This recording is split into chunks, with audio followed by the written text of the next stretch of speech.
यो सदनमा पटक पटक उठेकै कुरा हो। हाम्रा युवकहरू रसियन आर्मीमा सर्भ गर्दैछन्। यही सदनमा पटक पटक उठेको कुरा हो साइबर यो स्क्याम सेल सेन्टर्समा हाम्रा युवाहरू छन् भनेर। अहिले यो सदनमा हामीले यतिका दिनसम्म एउटै माग, जनताको माग राखेर हामी उभिरहेका छौँ। तर अहिलेसम्म पनि सरकारले न त संसदीय छानबिन समिति न त उच्च स्तरीय छानबिन आयोग बनाउँछु भनेर कहीँ कतै पनि जनताको आवाजको सुनवाई गरेको छैन। सभामुख महोदय, जनताले सदनमा आफ्नो आवाज नसुन्ने हो भने कहाँ गएर चाहिँ सुनाउने? हाम्रो लोकतन्त्रको अभ्यास यही होइन? जनताको आवाज यहाँ बोलिन्छ, यहाँ सुनवाई हुन्छ, यहाँ सरकारले सुन्छ भनेर। सरकार कसको लागि? म फेरि हाम्रो सन्तोषीले सोध्नु भएको प्रश्न सोध्न चाहन्छु। सरकार कसको लागि? निर्बल दुर्बलको लागि कि शक्ति भएकाहरूको लागि? कहिलेसम्म हाम्रा युवाहरू हाम्रो देशमा 1 करोड खर्च गरेर अमेरिका जान तयार हुन्छन् 1 वर्षको जर्नी लगाएर? किन त्यसमा छानबिन गर्नु पर्दैन? त्यसमा पोलिसी रिफर्म के गर्ने सोच्नु पर्दैन? कहिलेसम्म हाम्रा युवा यो खुला आकाश मुनि गोल घर जस्तो यो युवाहरूले महसुस किन गरिरहेको छ? त्यसमा हामीले आपत्ति जनाउनु पर्दैन? त्यो स्वीकारोक्ति गर्नु पर्दैन? यहाँ कतिजनाको छोराछोरीको उमेरको मान्छेहरू छन्, नाति नातिना पुस्ताहरू यहाँ देशमा बस्दिन जान्छु भनेर बाहिर गइरहेछन्। किन? जाने माध्यम के हो? Visit visa. रसियामा कसरी गएको छ? भिजिट भिसामा। खाडी मुलुकमा कुवेतमा डोमेस्टिक वर्कमा कसरी गएको छन्? भिजिट भिसामा। आफ्नै अगाडि आफ्नो मोल राखेर मालिकले किनिन बेच गरिरहेछ। त्यसको विरुद्ध होइन हामीहरू के? हामी यो मोडर्न डे स्लेभरी हामी एक्सेप्ट गर्छौँ? This is modern day slavery. सभामुख महोदय, यो सभ्य समाज के को हिसाबले हामी सभ्य समाजमा छौँ भन्ने? पावर त comes with a self life. अहिले आफू पावरमा छ भनेर जनताको समस्याको यस्तो ठुलो मुद्दाको सुनवाई नगरिकन अहिलेसम्म सरकार बसिरहेछ। म खबरदार भन्न चाहन्छु सभा। आज हामी धेरै लामो समयदेखि आन्दोलनरत छौँ। हामीले आवाज उठाएको छौँ नेपाली जनताको लागि, विदेशमा गएर बेचिएका चेलिएलुको लागि, रसामा गएर मारिएका र काल कुरेर बसेका हाम्रा दाजुभाइहरूको लागि, दिदीबहिनीहरूको लागि हामी आवाज उठाएका छौँ। यो सबै जाने बाटो भिजिट भिसा मार्फतको हो र भिजिट भिसामा धेरै पहिलेदेखि नै हाम्रा दाजुभाइ दिदीबहिनीहरू बेचिएका छन्। एउटा त उनीहरूसँग पैसा हुँदैन र त्यो पैसा चाहिँ ऋण काटेर उनीहरू जाने, त्यसमध्येबाट मात्रै पनि लाखौँ रुपियाँ उनीहरूसँग असुल गर्ने। यो जस्तो निर्लज्जता केही पनि होइन। हामीले भिजिट भिसाको प्रकरणमा छानबिन, उच्च स्तरीय छानबिन हुनुपर्छ र गृहमन्त्रीज्यू पनि अहिले त्यो दायरामा आउनु भएको भएर उहाँको राजीनामा माग गरेका छौँ। हाम्रो माग जायज छ, यसले नाजायज कसैले पनि भन्नु सक्दैन। किन यो भिजिट भिसामा हामीहरू पनि सबैजना जान्छौँ, हामीसँग पैसा मागिँदैन।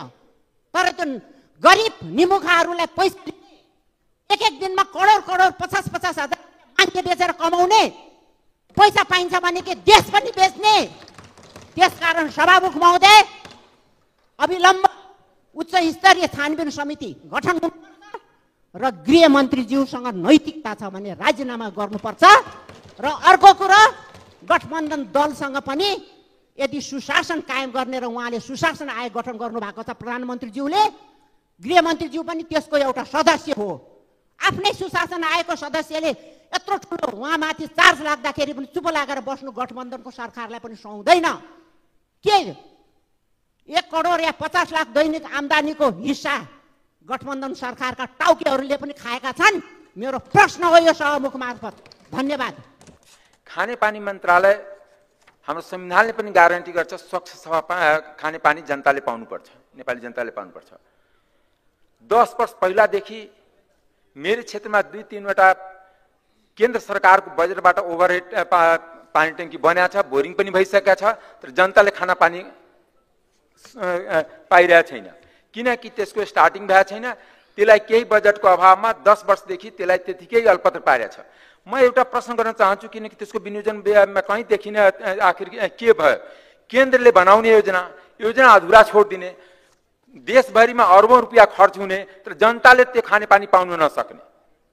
त्यसमा मेरो क्षेत्रमा बलरा छ, डुमरिया छ, हदैरिया छ, त्यो सबै ठाउँमा ओभरहेड पानी ट्याङ्की बन्या छ, बोरिङ पनि भइसकेका छ तर जनताले छ। त मैले त्यसमा ध्यान किन त्यसमा बजेट किन विनियोजन गरिएन त्यो केन्द्रको योजना थियो त्यो अब कसैलाई स्थानीय या प्रदेशमा रहेर त्यो जिम्मेवारीबाट मुक्त हुन पाइँदैन किनकि केन्द्र सरकारले बनाएको योजना केन्द्र सरकारले पुरा गर्नुपर्छ अनि नेपाली जनताले शुद्ध खानेपानी स्वच्छ खानेपानी समयमै पाउनुपर्छ यति मैले त्यहाँ राख्न चाहन्छु दोस्रो कुरा शिक्षा तथा विज्ञान प्रविधि मन्त्रालयमा किनकि म शिक्षासँग जोडिएको मान्छे भएको कारणले राख्न चाहन्छु एउटा कुरा हाम्रो बजेटमा किन आवासीय विद्यालयको कन्सेप्ट पर्दैन एकचोटि चित्रलेखाजी शिक्षा मन्त्री हुँदाखेरि उहाँहरूले राख्नुभएको थियो कि 7 प्रदेशमा 7वटा आवासीय विद्यालयको कन्सेप्ट राख्नुभएको थियो अब यहाँ मन्त्री चेन्ज हुने बित्तिकै के नीतिको पनि निरन्तरता नहुने कि आवासीय विद्यालय राख्यो भने के देशलाई मन्त्रीजीलाई पाप लाग्थ्यो कि किनभने आवासीय विद्यालयले मात्र गरिबको शिक्षा सम्भव छ जुन बुढा नीलकण्ठमा त्यस्तै कम्तीमा देशमा कम्तीमा 100वटा बुढा नीलकण्ठ स्कुलको सार्वजनिक विद्यालयको आवश्यकता थियो कि जहाँ गरिब ज्यानदार विद्यार्थीले सस्तो मुफ्तमा शिक्षा पाउँथ्यो जो अलिकति मध्यम वर्ग थियो त्यो हाफ पेएर गर्थ्यो जो धनी थियो त्यो फुल पेमा त्यहाँ पढ्न पाउँथ्यो त्यसकारणले हाम्रो सरकारी विद्यालय या युनिभर्सिटी या कलेज किन आवासीय कन्सेप्टमा गइरहेको छैन मैले बुझ्दाखेरि जति पनि दुनियाँको अनुसन्धान केन्द्रहरू छ सबै आवासीय छन् जतिसुकै राम्रा युनिभर्सिटीहरू छन् राम्रा स्कुलहरू छन् आवासीय छन् इन्डियाको अहिले पनि जति टप स्कुलहरू छन् सबै आवासीय छन् गभर्मेन्टको कुरा गर्दैछु नवोदय विद्यालय होस् चाहे नेत्रहाट होस् चाहे जवाहर विद्यालय सबै गभर्मेन्टको विद्यालय तर आवासीय हो र त्यसको एक्जाम हुन्छ त्यसमा किन शिक्षा मन्त्रालयको ध्यान गएन त्यसमा बजेट विनियोजन किन भएन त्यो कन्सेप्टमा जान केले रोक्यो यो मैले राख्न चाहन्छु शिक्षा मन्त्रीजीको ध्यान आकर्षित गर्न चाहन्छु कर्मकाण्डी बजेट लाएर जहिलेदेखि शिक्षा सार्वजनिक शिक्षा दिनको दिन ध्वस्त भइरहेछ यो देशमा 19वटा विश्वविद्यालय बनाउने आवश्यकता थिएन तर एउटा पनि आवासीय विश्वविद्यालय किन बनेन यो आवासीय विश्वविद्यालय नबनाउने खाली आफ्नो मान्छे रेक्टर रजिस्ट्रार भिसी बनाउनलाई युनिभर्सिटी थप्दै जाने एउटा ऐन बनाउँदै त्यो तरिका ठिक भएन त्यसकारणले हामीलाई क्वालिटी शिक्षा पनि चाहियो र सार्वजनिक शिक्षा सबैको पहुँच हुनु पनि चाहियो अहिले पनि मेरो गाउँको मुसरको छोरा चमारको छोरा डोमको छोराहरूको छोरा स्कुल जान पाइरहेको छैन त्यसको स्कुल पुर्याउनको यहाँ बजेटमा कहीँ व्यवस्था गरिरहेको छैन त्यसकारणले कि अहिले पनि धनी मनीको लागि मात्र शिक्षा हुने अनि पहुँच भएको वर्गको लागि मात्र शिक्षा हुने कि गरिबको छोराछोरी पनि स्कुल पुग्नु पर्ने उसको छोरा पनि डाक्टर इन्जिनियर प्रोफेसर वकिल बन्न पाउने त्यसकारण शिक्षाको जुन अहिलेको नीति छ अहिलेको जुन बजेट विनियोजन छ त्यो नेपाली जनतालाई फलो गर्दैन मन्त्रीजीलाई गर्ला मन्त्रीजीको आसेपासेलाई गर्ला तर नेपाली जनतालाई आम जनता जो गरिब जनता छ जो बिलो पोभर्टी लाइन भन्छ र गरिबी रेखा मुनिको त्यो जनतालाई गर्दैन मैले सरसरी पुरा हेर्दाखेरि विनियोजन त्यो अनुसारको देखिएन र पहिलाको मन्त्रीले जुन कन्सेप्ट लाग्यो आवासीय विद्यालय घोषणा पनि भयो नीति कार्यक्रम पनि घोषणा भयो 1 साल बजेट पाएँ तर कहीँ पनि बनिएन अहिलेसम्म मैले 7वटा प्रदेशमा कहीँ पनि आवासीय विद्यालय सरकारको खर्चबाट बनेको मैले देख्दिनँ दोस्रो कुरा अब म गृह मन्त्रालयको ध्यान आकर्षित गर्न चाहन्छु गृह मन्त्रालय मेरो क्षेत्रमा एउटा पनि इलाका प्रहरी कार्यालय कभरको छैन मैले बारम्बार 10 वर्षदेखि लगातार गृह मन्त्रालय भन्छु कि कम्तीमा एउटा कभरको त इलाका प्रहरी कार्यालय एउटा निर्वाचन क्षेत्रमा एउटा कुनै कुनैको क्षेत्रमा पहुँचको भरमा 5वटा इलाका प्रहरी कार्यालय हुन्छ कभरको कुनै क्षेत्रमा एउटा पनि छैन मेरो क्षेत्रमा एउटा पनि छैन गृहमन्त्रीजीले बुझ्दा पनि हुन्छ दोस्रो कुरा म मटिहानी गएको थिएँ त्यो सदनमा त्यो बेला पनि बोलेको थिएँ बोर्डरमा हाम्रो प्रतिष्ठा पनि जुरेको छ किन अन्तर्राष्ट्रिय बोर्डर छ त्यो जिल्लाको बोर्डर होइन अन्तर्राष्ट्रिय पारिपट्टि एसएसबी को राम्रो क्याम्पहरू बन्ने हाम्रो बोर्डरको जति एसएसबी को बीओपी भन्छ या बेस क्याम्प छ बोर्डरलाई बीओपी भन्छ बोर्डर आउटपोस्ट र अलिकति भित्र भयो भने बेस क्याम्प छ यति खराब अवस्थामा छ भने मटिहानीको यदि चाहिन्छ भने म फोटो पनि म फरवार्ड गर्न सक्छु म आफै गएर फोटो खिचा थिएँ मधुबनी जिल्लाको मटिहानी बोर्डरमै छ अनि त्यो गाउँै दुईटा वरिपरि छ त्यहाँ त्यही जिल्लाको हाम्रो श्रम मन्त्रीजी हुनुहुन्छ उहाँलाई बढी थाहा होला त्यो सुँगुरको खोर भन्दा खराब छ सशस्त्र बेस क्याम्पको त्यसको लागि बजेट किन विनियोजन भएन सो एकचोटि 2-4 अरब बजेट विनियोजन गरेर तराईको जति बोर्डरसँग नेपाल भारत सीमा या चीनको सीमासँग जति बीओपीहरू छ त्यसको इन्फ्रास्ट्रक्चर राम्रो किन नबनाउने त्यसले के लिएर रोक्या छ त्यसको पनि विनियोजनमा कहीँ देखिन अब एउटा गयो अनि टहरा राखिदिने अनि ट्रस्ट राखिदिने जस्ता पत्ता राखिदिने त्यो त देशको बेइज्जत हो नि देशको बेइज्जत त सरकारले गर्न पाइँदैन नि देशको जहाँसम्म इज्जतको सवाल हो हामीहरू सिटीमा विश्वास गर्नुपर्छ इन्डियामा हरेक 3 किलोमिटरमा एसएसबी को ठुलो पक्काको क्याम्प छ हरेक 3 किलोमिटरको डिस्टेन्समा ठिक छ तर हाम्रो 10 किलोमिटरमा पनि टहरा छ कहीँ सुँगुरको खोवार छ कहीँले कसैले दिएछ त्यस कारणले मैले त्यसमा गिरीको दोस्रो कुरा स्वास्थ्य तथा जनसङ्ख्या मन्त्रालयको ध्यान आकर्षित गर्न चाहन्छु जनसङ्ख्या हाम्रो जुन बेला 1 करोड 25 लाख थियो त्यो बेलाको जुन दरबन्दी अहिले 3 करोड जनसङ्ख्यामा त्यही दरबन्दी त हुँदैन नि। हस्पिटलको इन्फ्रास्ट्रक्चर थप्नु भने ह्युमन रिसोर्स थप्नु पर्यो। यदि देशको जनसङ्ख्या बढ्यो भने डाक्टरको, स्टाफ नर्सको अनि हेल्थ असिस्टेन्टको अनि स्वास्थ्य वर्करको दरबन्दी बढ्नु पर्यो। खालि इन्फ्रास्ट्रक्चर या मसिन किनेर हुँदैन, मसिन चलाउने मान्छे पनि त चाहियो नि। मसिन त हामी किन्छु, एमआरआई किन्छु, सिटी स्क्यान किन्छु, 2 महिना बिगार्दिन्छ, चलाउने मान्छे हुँदैन। त्यसकारण मैले के अनुरोध गर्न चाहन्छु कि कम्तीमा स्वास्थ्यमा जुन एक तरिकाले आम जनताको पहुँच, दोस्रो कुरामा स्वास्थ्य मन्त्रालयले ध्यान आकर्षित गर्न चाहन्छु। हरेक प्राइभेट स्कुलमा, प्राइभेट हस्पिटलमा 10% फ्री बेड छ। त्यो फ्री बेडको त नोटिस किन निकाल्दैन?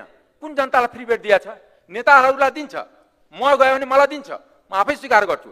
तर गरिब जनतालाई गरिब जनताको लागि हो नि 10% फ्री बेड।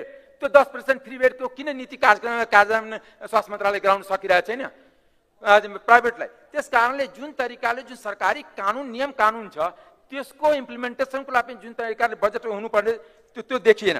दोस्रो कुरा म परराष्ट्रमा आउन चाहन्छु। परराष्ट्र मन्त्रालयले खालि एम्बेसी खोलेन, त्यसको हाम्रो रिटर्न के आइरहेछ, त्यसको व्हाइट पेपर जारी हुनुपर्छ। हामी एक्सपेन्स गर्न, हाम्रो इकोनोमिक डिप्लोमेसीको अभाव छ। हामी इकोनोमिक डिप्लोमेसी किन हामी नेपालले कसरी आर्थिक रूपले उन्नति गर्ने र त्यसको लागि त्यो एम्बेसी के काम गरिरहेछ र सम्बन्धित विषयको एक्सपर्टहरूलाई पठाउनु पर्थ्यो एम्बेसडरको। अब त्यो 8 मिनट हाम्रो अधिकार हो, तर पनि 7 मिनट पाइरहेछ। त्यसपछि अनुरोध गर्छु 1 मिनट थपिदिउँ हजुर। त्यस कारणले मैले परराष्ट्र मन्त्रालयले के आग्रह गर्न चाहन्छु, त्यो बजेटमा पर्याप्त होस् कि नेपाली जनताको ट्याक्स पे मनी यदि हामी खर्च गर्छौँ भने त्यसबाट नेपाली जनताको रिटर्न के हो? अहिलेसम्म त्यो हाम्रो जोशी आउन सकेको छैन इजरायलबाट, त्यसको अवस्था के हो? बिपिन जोशीको अहिलेसम्म क्लियर छैन। अहिले पनि इरानमा इजरायलको हाम्रो नेपाली दाजुभाइको अवस्था के हो? रसामा जुन मारिएको छ अथवा जुन के अवस्था छ, परराष्ट्र त्यसको लागि काम गर्नुपर्ने नि। त्यस कारणले हाम्रो आर्थिक कूटनीतिको अभाव हो। परराष्ट्र मन्त्रालयमा आर्थिक कूटनीतिको लागि आर्थिक विशेषज्ञहरूको एम्बेसी या रिप्रेजेन्टेटिभको रूपमा बनाउने, इभन जेमा पनि प्रशासन हो, श्रम सहचारी बन्छ त्यो पनि प्रशासनको मान्छे, श्रम प्रशासनको मान्छे गएर श्रम सहचारी के गर्छ? त्यस कारणले जुन जसको पहुँच छ खालि बाहिर सुविधाको लागि, डलरमा तलबको लागि, राम्रो सुविधाको लागि, छोराछोरीको उपचारको लागि, पढाइको लागि हामी संस्था खडा गर्ने, आफ्नो मान्छेलाई सुविधा दिने, तर रिटर्नमा नेपाली जनताले सुविधा नपाउने। त्यस कारणले मैले जुन श्रम सहचारीको या काउन्सिल, जबकि त्यसबाट त्यो जुन बाढी आयो भने कम्तीमा 50,000 मान्छेको उठीवास हुन्छ। 10,000 बिघा त जग्गा कटान भइरहेकै छ। मैले मन्त्रीजीलाई पनि बारम्बार रिक्वेस्ट गरेँ, प्रधानमन्त्रीलाई पनि भेटेँ, एउटा होइन दर्जनौं प्रधानमन्त्रीलाई मैले भेटिसकेँ। तर बागमतीको तटबन्ध, किनकि भारत सरकारले लालबकिया, बागमती, कमला बलानको तटबन्ध ल्याएको थियो, जहाँ छोड्यो त्यसपछि नेपाल सरकार भन्छ हामी त गर्नु पर्दैन। देश हाम्रो हो, जनता हाम्रो हो, जिम्मा त नेपाल सरकारले लिनु पर्यो नि।